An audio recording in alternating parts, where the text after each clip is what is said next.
ნაცვლად. 2388-105-ია ჩვენი ტელეფონი და დაგვირეკეთ, არ შემიძლია არ გადავიდე ქალბატონ მარინასთან, ჯანდაცვის მინისტრის მოადგილესთან. ქალბატონ მარინა, თქვენ ბრძანდებით საკმაოდ ცნობილი პედიატრი, ბავშვებთან მიმართებაში, რა სიტყოდით ამ შემთხვევაში არის თუ არა რაიმე განსაკუთრებული პროგრამები ბავშვებთან მიმართებაში.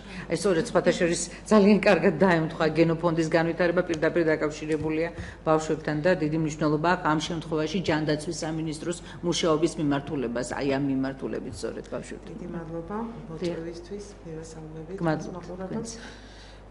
რა თქმა უნდა, დავიწყებ იქიდან, რომ გენოფონდი ეს პირველი საზრუნავია ყველა მთავრობის და ყველა ქვეყნის ხელისუფლებისთვის. მეტად ჩვენი პირობებში, როდესაც ჩვენი ტერიტორიის დიდი ნაწილი ოკუპირებულია და მოსახლეობა დაზარალებულია, ამდენად ბავშვები პირველი საზრუნავია აქედან გამომდინარე.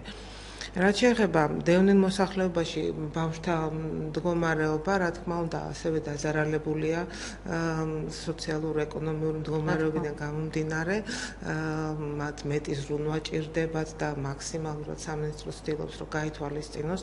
ეს ხდება ასეთნაირად, რომ ყველა პროგრამაში ერთ-ერთი პრიორიტეტი არის ის, რომ არის მცირეწლოვანი ან მრავალშვილიანი ასეთი მიდგომების საშუალებით. სოციალურად დაუცველი ოჯახებისთვის. რა თქმა უნდა. ხო არის განსაკუთრებული მიდგომები. ქალბატონ ქეთევან ალბათ არის ხო? აი ესეთი ოჯახებისთვის. მეც მინდა რომ თქვენ რასაკვირველია კი არ გართმევთ თქვენ სიტყვას ქალბატონ მარინა, უბრალოდ აი ეს განსაკუთრებით მაინტერესებს მე მინდა ეხლა ვისარგებლო შემთხვევით და მოგახსენოთ ესეთი ინფორმაცია, რომ ქალბატონი მაკა გარდა იმისა, რომ არის მინისტრის მოადგილე და შესანიშნავი პედიატრი, არის შესანიშნავი ადამიანი, სოციალურად დაუცველი ბავშვები მისი პრიორიტეტია, ის წარმოიდგინეთ როგორც სასწრაფო დახმარების ბრიგადის ხელმძღვანელი, ისე ბინაზე გამოძახებებითაც არის დაკავებული ძალიან ხშირად. და მინისტრის მოადგილე. დიახ, ეს წარმოუდგენელია, მაგრამ ჩვენ ვცდილობთ რომ დავამსხვრიოთ ყველანაირი სტერეოტიპი. რა თქმა უნდა, უბრალოება არის რასაკვირველია. ყველაზე დიდი ჭეშმარიტება, ხო? არის უბრალოდ აბსოლუტურად და ჩვენ ვცდილობთ რომ პირდაპირ კომუნიკაცია გქონდეს დევნილებთან, ეს არის მართლა ძალიან მნიშვნელოვანი. ჩვენ პირდაპირ მათგან გებულობთ ყველაზე დიდ საჭიროებას რა არის მათი მხრიდან და პედიატრიული მიმართულება, როგორც ქართველ ეთნიკურად ქართულ ბენეფიციარებზე, ისე აფხაზ ბენეფიციარებზეც ეს არის ქალბატონი მაკას მიმართულება. ქალბატონი მაკა, მაშინ გავაგზავნოთ ისევ თქვენ სწორედ აი ქართველი და აფხაზი აი ბავშვების მიმართულება.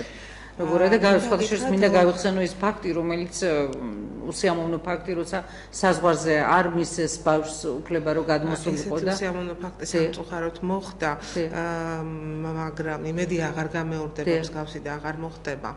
მე მინდა გითხრათ, რომ ყოველდღიურად ხდება გადმოყვანა პაციენტების ფაქტიურად, ჩვენ ყოველდღე ვიგებთ ახალი პაციენტის გადმოსვლის შესახებ, საქმის კურსია ქალბატონი მინისტრი და შემდეგ სამინისტრო ზოგადად, მათზე სპეციალური ზრუნვა ხორციელდება, იმის გარდა რომ სახელმწიფოს პროგრამა, სახელმწიფო ითვალისწინებს მათ უზრუნველყოფას ყველანაირად მედიკამენტები და მკურნალობის ხარჯების გაწევით, ამის გარდა ყოველდღიურ მეთვალყურეობა მიმართულების მიცემა და თუ რაიმე პრობლემა შეიძლება მათ შეექმნას.